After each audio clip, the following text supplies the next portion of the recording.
একটা ছোট্ট শহরে মানুষ সদৃশ এক কুকুর থাকত, নামের রুমি। আজ তার স্ত্রীর জন্মদিন। খুব ভোরে উঠে সে একটা দোকানে গেল সুন্দর একটা কেক কিনতে।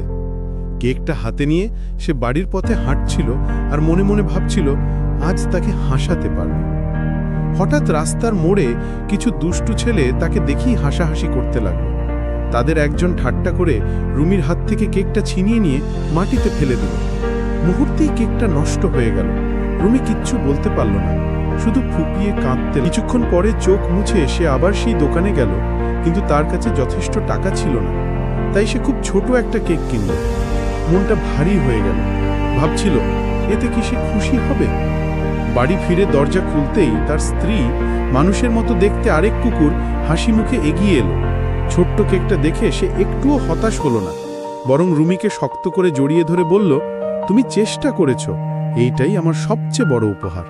দুজন মিলে সেই ছোট্ট কেকটাই কাটলো, আর জন্মদিনটা হয়ে উঠল তাদের জীবনের সবচেয়ে উষ্ণ দিন।